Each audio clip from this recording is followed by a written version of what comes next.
वजदना अलैहि।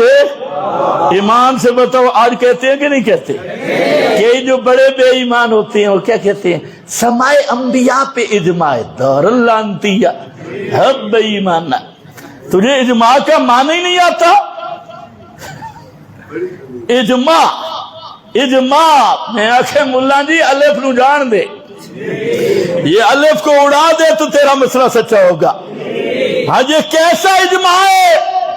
एक सहाबी भी अंबिया के अंदर कुबूर समा का कायल नहीं, एक ताबी नहीं, तबा ताबी नहीं, 4 इमामों में से कोई इमाम नहीं।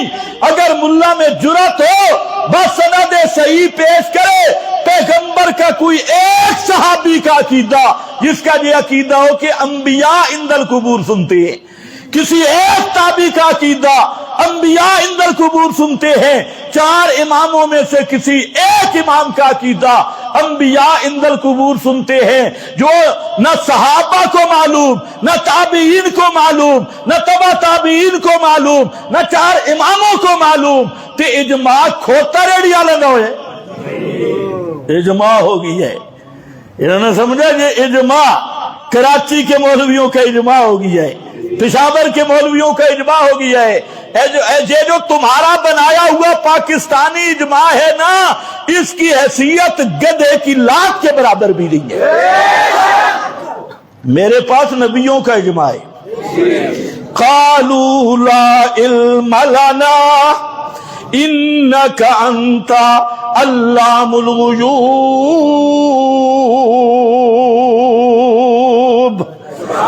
सारे नबियों का अदम समाए अंबिया पर इजमाए यौम यजमाउल्लाहुर रसूल।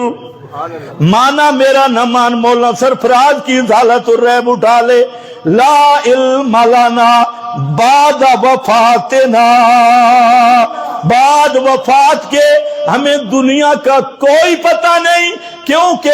क्योंकि इन्ना का जुमला मुअल्लल है, इसलिए जब मौत आ गई असबाब खत्म हो गए, और मा बरा अल असबाब जो इल्म उसका नाम गैब है।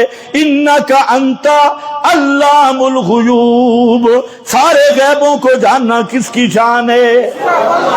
अंबिया के ना सुनने पर बाद वफात के कहो सारे नबियों का इजमा है, सारे बोलो सारे नबियों का इजमा है।